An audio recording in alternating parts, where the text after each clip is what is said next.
headlines kan mga barata, mga pasyenteng miyembro kang PhilHealth Yaka program na mga taga-Magaraw, Pamplona, Singayn sa Camarines Sur.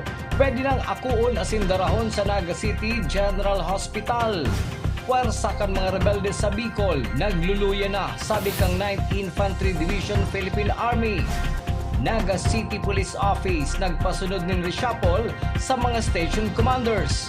Pagpapadrug test ka mga empleyado kang LGU Naga, pinapaadalan ni Mayor Leni Robredo. Uya ang mga barata sa aldaw na ini. Ako po si Jo Maika Angeles.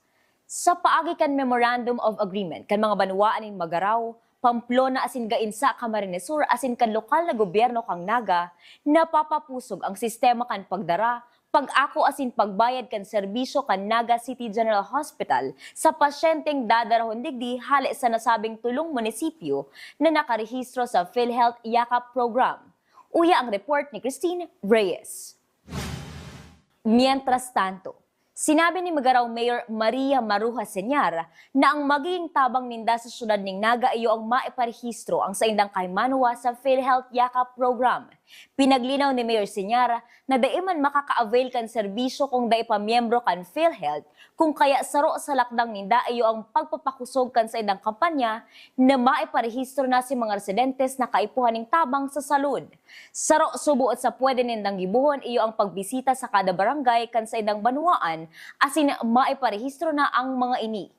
Di man po sila makaka-avail kang the Yaka program kung di isin the PhilHealth members. So mas papakusugon ta pa si kampanya ta, si pag-ikot ta sa mga barangays para ma-encourage sila to be PhilHealth members. Sa mga indigents man po, baga libre man ang pagiging PhilHealth member. So it's more of the application form lang talaga ninda, Certificate of Indigency and si certification kang MSWDO na indigent sila. So yan po, i-assist mo sila si mga DAIPA members to become member para at least maka-ano po kita avail of these services. Dahil as stated nga po ni Mayor Leni Casubago, di man marireimburse sa PhilHealth kung di sila po members. Sa iba pang issue, liwat na pinagibo ang road clearing sa may parte kang Panganiban Drive, syudad ng Naga, matapos manotoran na nagkakausan ng traffic ang mga bihikulong nakaparada sa bakong tamang lugar. Sa report ni PSO Head Rene Gumba kay Mayor Leni Robredo, mayo man subot naging nakulang problema sa indang ginibong road clearing operation. Ang kaipuan subuot kung paano masususteniran ang kampanya na mahali ang mga nakakaulang sa gilid kan tinampo para makabawas sa problema sa trapiko sa sentro kang Naga. Actually, nag-report sa to si PSO Suudma. Garo maray. Garo nagkakapira si mga lugar na pig-road clearing. Si ine-expectang grabing opposition, saka grabing revoke. Ang sabi kang PSO, actually very cooperative ang tao. Ang pinaka challenge na lang talaga si sustainability. So, ang hapot ko nga, sabi ko kina Rene, ano tadaita i-explore, sige nigibo kang MMTA, duman sa contactless. Ito ba kayong contactless? Dawa day kasi nita kang pulis ko nahiling ka sa CCTV na nagva-violate, pwede ka nang ma-charge. Mayo da kita ning ordinansa. Sabi ko di adalan ta, baka kaipuhan. Ta permitang problema, kulang ning tao. Di ba ang permi baga reklamo pag may ng PSO baralikan na naman. So ngunyan, sabi ni Rene si Councilor Aris da asi nagsuggest sa inda. Nagaro halimbawa buong Panganiban may nakaposting duwa-duwa. Garo di ko arm kung ano ang sukol ninda. Sabi niya garo nga very effective itong nakaposte. Huli kan padagos na pagdakol kan mga behikulo sa syudad ng Naga na ang iba nagiging kausakan magabat na bulos kan trapiko, mas mahigpit ngunyan sa pagsitara, pag-wheel clamp asin pagtaonin mga citation ticket ang Traffic Enforcement Unit kang Naga City Police Office, kaibahan ang Public Safety Office personnel na parte kan Task Force City Ordinance Monitoring, Enforcement and Tracking. Inihigot na ipapautob sa mga behikulong dai nakapark sa tamang lugar. Sigon kay Police Captain Daisy Angeles, may nakaschedule na aldaw kung na rin ma-wheel clamp ang Task Force comment. Actually, pag-abot sa citation ticket na ni-issue ta, this year, mas dakol siya compared last year. So, sa base, duman sa record kang PNP, sa PNP pa lang, from January 1 hanggang ngayon, igwa kitang naitala, sa Wilclam lang ha, Wilclam lang is igwang 12. So, sa PNP lang yan. Pero sa PSO, mas dakol pa. Since ang operation kang Task Force Comet is daily, so, mas dakol ang nawi-Wilclam ta ngayon. Yun yan. Since daily basis na ang sa indang operation. Ang Task Force Comet, iyon ni itong task force na kumbaga sinda ang in charge katong enforcement kang ito city Comet means City Ordinance Monitoring, Enforcement and Tracking. Sinda itong grupo na in charge katong mga obstruction sa kalsada. So ito ang mga Wilclam, nagwi-Wilclam, sindang in charge. Combination ini kang PSO and PNP. Mayo kitang schedule, no? Mayo kitang schedule kung noorin ma-Wilclam, kung sain ma-Wilclam.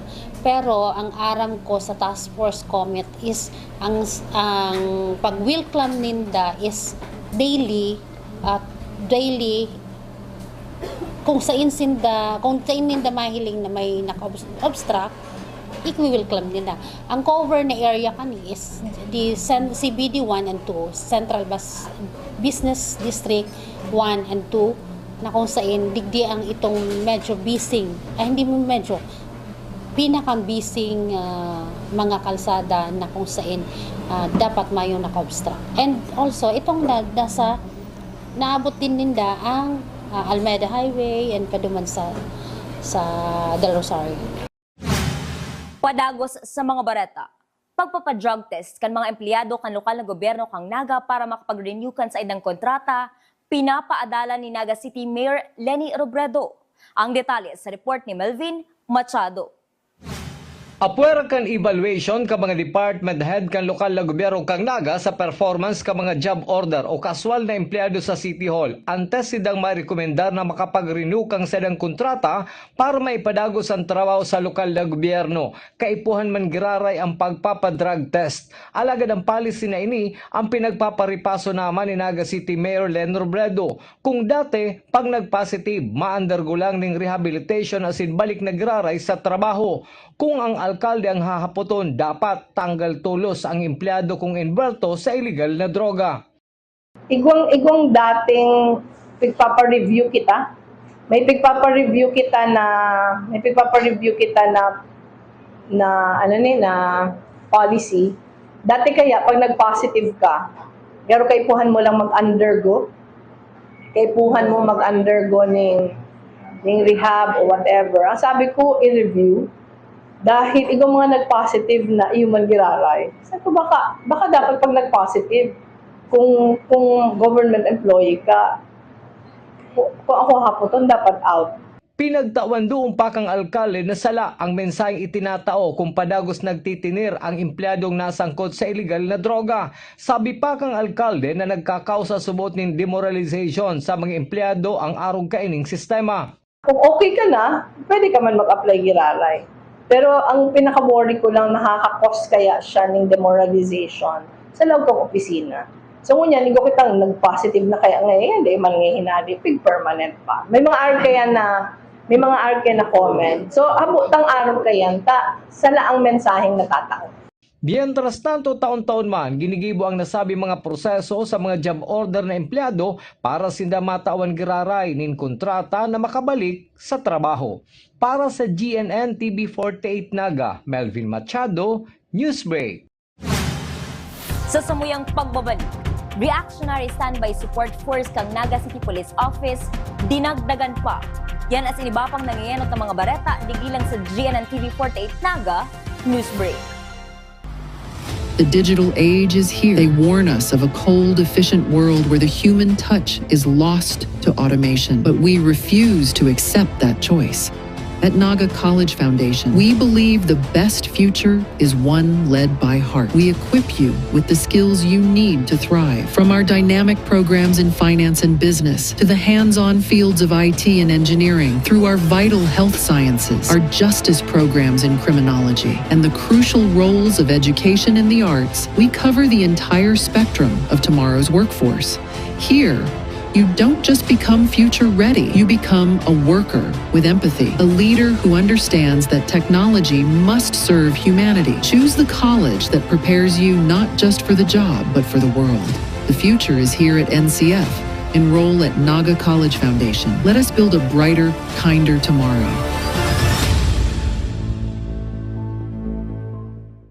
The future is a race. At Naga College Foundation, we don't just keep up. We set the pace and we change the game. College of Business and Management, where ideas grow into enterprises. College of Teacher Education, shaping minds that shape the nation. College of Health Sciences, where compassion meets innovation. College of Engineering, designing solutions that redefine tomorrow. College of Arts and Sciences, fueling creativity, culture, and connection. College of Accountancy and Finance, empowering the economy through mastering numbers and markets. College of Criminal Justice Education, protecting communities with excellence and integrity. College of Computer Studies, coding the language of the future. And with NCF micro-credential programs, you don't just wait for the future. You leap into it. Gain and demand skills fast, short, powerful, and flexible. Designed to fit your life and fuel your career. 8 colleges, endless possibilities, and micro-credentials to keep you ahead of the game.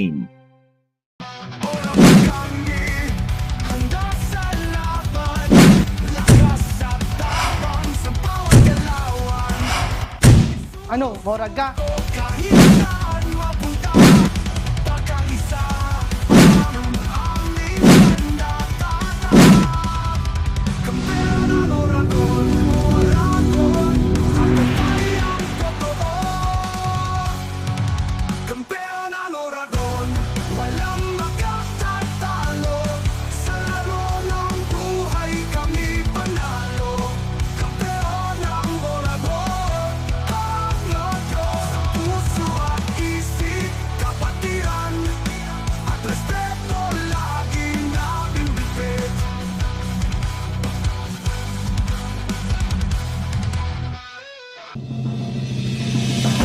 Pagkailan yan sa custodial facility kang Pasado alauna immediately pagkaabot ng sinabi ni Loreno exceptions sa investigation.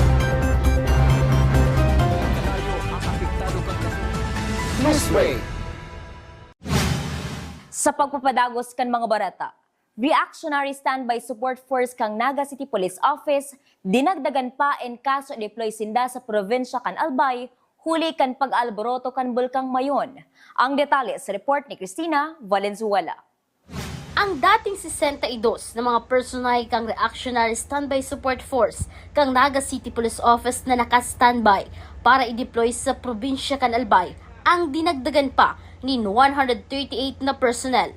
Sa kabilugan, 200 na kapulisan kan Naga ang nakahandang ipadara anuman na oras kung maghagad ng augmentation ang regional office. Sa ngunyan, naka-standby muna ang mga ini habang naghahalat ng instruction hali sa PNP Regional Command 5. Bali, dati ko kitang naka-standby na 62, no? Last week. Ngunyan, nagdagdag kita ng, ginibutan na ining 200 in support naman sa Albay. Ining 200 na ini, naka-standby ini sa ngunyan and ready for deployment anytime pagka ang regional offices naghagad sa tuya. Actually, mayo pa man advice ang regional office kung ining 200 na ini is kaipuhan ng magduman para sa augmentation.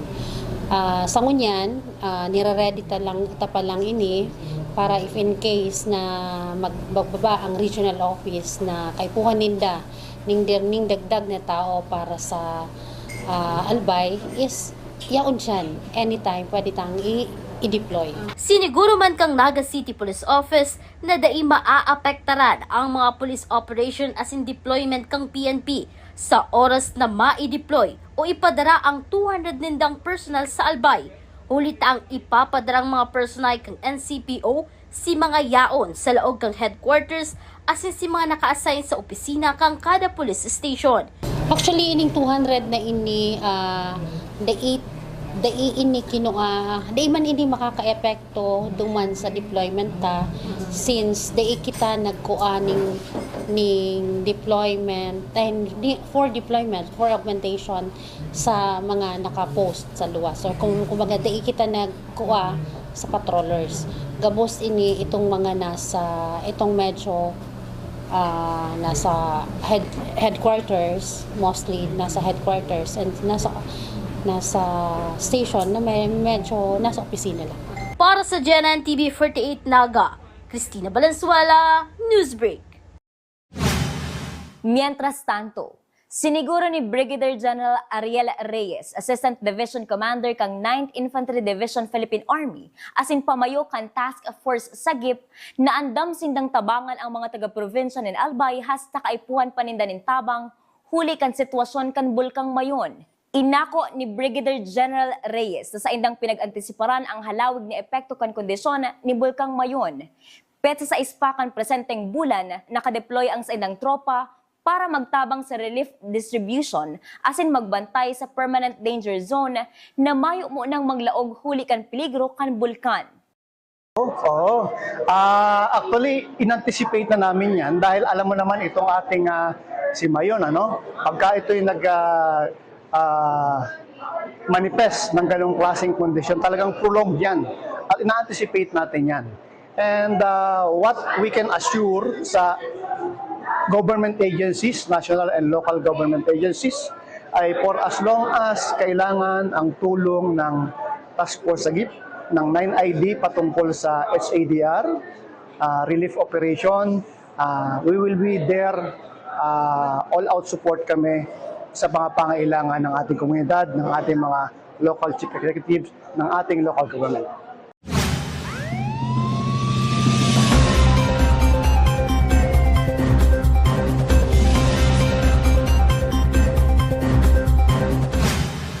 Station commanders kan duwang police station kang Naga City Police Office niribayan. Ang detalye sa report ni Cristina Valenzuela. Bako naman bago sa Philippine National Police ang pagkakaigwanin mga reshuffle o pagribay kan sa indang destino o kinakaputan na posisyon. Ini para matawan subuot nin pagkakataon ang ibang opisyal na mapahiling ang sa indang abilidad. Sa primerong bulan kang taon, ipinasunod ni City Director Police Colonel Gilbert Fariñas kang Naga City Police Office ang reshuffle kan nagkakapirang opisyal sa NCPO.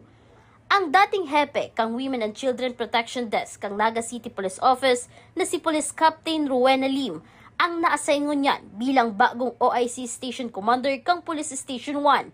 Si Police Captain Joey Zepeda na dating Station Commander kang Police Station 1 nalipat sa City Mobile Force Company. Mantang niribayan man ni Police Major Ray Alvarez, si Police Captain Richilda Matias bilang OIC Station Commander kang Police Station 2. Si Police Captain Richilda Matias ang ibinugtak mo niyan bilang hepe kang Women and Children Protection Desk.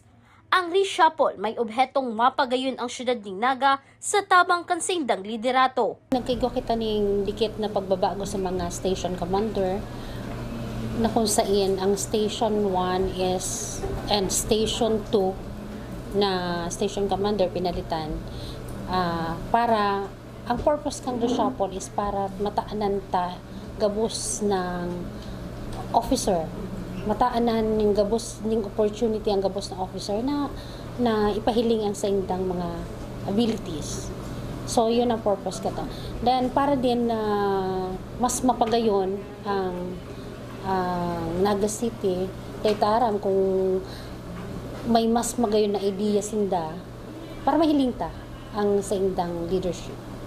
Si Station Commander ng Station 1, ang aram ko nasa nasa Mobile Force Company, and si OIC ng WCPD siya ang pinalit sa Station 1. Then sa Station 2 na OIC, si Station Commander ng Station 2, siya ang pinalit na WCPD and si Assistant Traffic Enforcement Unit, iyo ang pinalit duman sa station. Asahan man na sa anumang oras, magkakaigwa ng reshuffle sa gabos na PNP personnel kang Naga City Police Office. Depende sa sitwasyon, asin sa pangangaipo kan kapulisan. Pagdabot kaya sa reshuffle kang mga personnel, data masabi yan. Kasi anytime pwedeng mag-reshuffle. Depende sa pangangaipo, depende sa sitwasyon. So, di ko masabi na mayo na or igwa pang. Para sa Janan TV 38 Naga, Cristina Valenzuela, Newsbreak. Sa iba pang police report, inaresto kasubagong alas 11 ng udto sa City Hall compound ang akusadong si alias Earl, 22 anyos, estudyante as in residente kan Zone 3 Upville, Barangay San Felipe, huli sa warrant of arrest para sa kaso kaini sa ilegal na droga. Mayong piyansa ang kaso kan sospek sa pagpapabakal subuot ng ilegal na droga. 200,000 pesos man ang piyansa para sa possession ng ilegal na droga, as in 40,000 pesos na piyansa para sa possession ng mga drug paraphernalia. Dinaraman sa Naga City General Hospital ang akusado para sa medical examination, antes ining dinarakan mga otoridad sa Police Station number 1. Sa Bato, Camarines Sur, padagos pang pinaghahanap kan mga otoridad ang duwang sospek na inbuwelto sa pambabadil sa biktimang si alias Wawa, kanasabing banwaan pasado alaunin ni maagahon kasubago. Susog sa report, nakikipag-inuman ang biktima sa sayang pinsan sa luwas kan sa idang residensya, kan mag-abot ang mga sospek na lunad din ni motorsiklo, naka full face helmet as in itom na jacket. Ang back rider subot ang buminadil sa biktima na tinamaan sa walang takyag na naglagbas sa walang lawas kan biktima as in tulos nagdurulag. Pinag-turn over man sa investigator on case kan sarong bystander ang sarong bala kan da ipamadeterminaran na kalibre nin badil. Yaon ngayon sa Bicol Medical Center pinagbubulong ang biktima. Sa ginibong Manhunt Charlie Operation kan Del Gallego Municipal Police Station, katabang ang mga personahe kan Police Station 7, kan Baguio City Police Office as in iba pang grupo kan kapulisan, naaresto kasudma ang 25 anyos na si alias Rosa. Si alias Rosa ang nasa Regional Most Wanted Person rank number 1 kan Regional Anti-Cybercrime Unit Cordillera Administrative Region. 120,000 pesos ang pinagrekomendar na piyansa kan korte para sa kasong Access Devices Regulation Act of 1998 as in 72,000 pesos man sa kasong Financial Account Scamming Act na hali sa RTC Branch 79 Baguio City, Benguet. Sa ngunyan, nakakulong ang nasabing akusado sa Del Gallego Municipal Police Station. Sa iba pang bareta, puwersa kan mga rebeldeng grupo sa Kabikolan, padagos na nagluluya sabi kan liderato kan 9th Infantry Division Philippine Army. Ang detalye sa report ni Cristina Valenzuela. Sa paagi kang ipinaapod na press conference kang 9th Infantry Division Philippine Army sa pangingenot ni Major General Alwin Almase, kaiba ng iba pang opisyal kang Philippine Army sa Bicol. Pinagpresentar ninda ang saindang accomplishment sa nakalis na taong 2025, partikularmente ang resulta kan mga operation hali sa opisina kan intelligence, operation as in civil-military operation. Inikinababalehan kan 15,561 operations conducted, 39 government-initiated engagement, 623 communist terrorist group personalities neutralized, nabawi man ang 253 na badil, as in 501 na mga anti-personnel mines o explosives. Susog ki Major General Alwin Almase, Division Commander kang 9th Infantry Division Philippine Army, ang nasabing accomplishment ang nagpapaluya na sa kakayahan kan mga rebeldes sa rehiyon. It's about the impact on our campaign on our collective goal of ending insurgency. As you can clearly see in the achievement of the 9th ID for calendar year 2025, it is an indication that the CTGs are continuously being defeated in terms of degrading their capabilities. Nawawala na po sila ng armas, nawawala na po sila ng mga personalities, and yung support ng communities is nawawala na rin. Pinagpahiling man ang manlailain na klase nin badil asin pampasabog na narecover asin isinuko kan mga rebelde.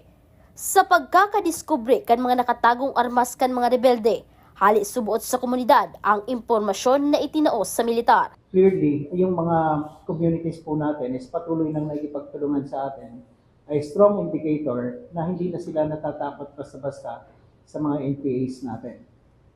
Another indicator is that most of the information that led to the seizure of arms cache and containing a huge amount of war materials from the NPAs are coming from the people from the communities. Tinawan doon man kan general na ang pinakaobheto kan militar sa rehiyon iyon na proteheran ang mga Pilipino asin ang saindang komunidad. Para sa GNN TV 48 Naga, Cristina Valenzuela, Newsbreak. Sa iba pang bareta, uminabot na sa 7,000 na N95 mask ang naidistribuer kan Ako Bicol Party List sa mga residentes na apektado kan Bulkang Mayon. Kabali ang mga barangay kan Salvacion, Alcala, Bañadero, Matnog, Miisi, Kilikaw asin Budjao sa natauanin N95 mask. Huli tasinda ang nakaka-eksperyensya kan pagbagsak kan abo hali sa Bulkang Mayon pag ini nagbubuganin pyroclastic density current o uson. Yan ang mga bidang baretang nakalap na mas pinakusog na puwersa kang GNN TV 48 Naga News and Bicol Affairs. Day malingon na i-follow ang sa aming official Facebook page, GNN TV 48 Naga. Padagos kaming mahatod din mga baretang garantisadong nangingenot asin napapanahon. I-hit ang subscribe button sa aming official YouTube channel, GNN TV 48 Naga, para updated kita sa mga bareta asin istoryang Bida ang Bicolano. Ako po si Ja, Micah Angeles asin ini ang GNN TV 48 Naga, Newsbreak. Tanga diri ko nababay na GNN TV 48 Naga. Kalma! Lumipat lang ang GNN TV 48 Naga sa channel 48.1. What? Direk, ang simple lang ng solusyon dyan.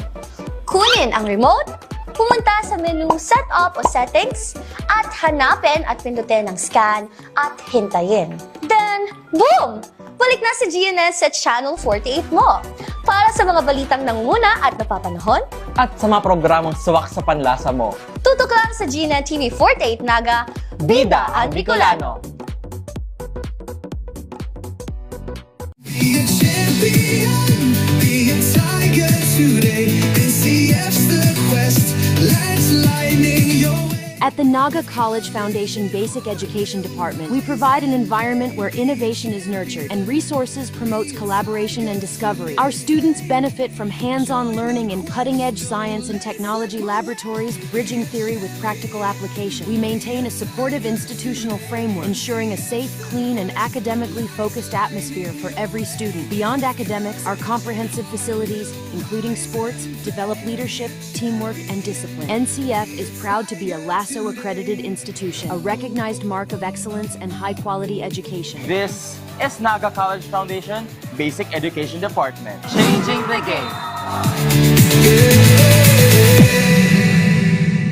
At NCF, we're all about that holistic grind. Hands-on training, real-world experience, and affordable education that gets you industry ready. Shoot to edit, dito from concept to screenwriting. From shooting to editing to actual broadcasting, NCF is the first and only school that has its own operational television and radio stations. No boring stuff, just real skills for the real world. Jika na ba? Be a tiger today.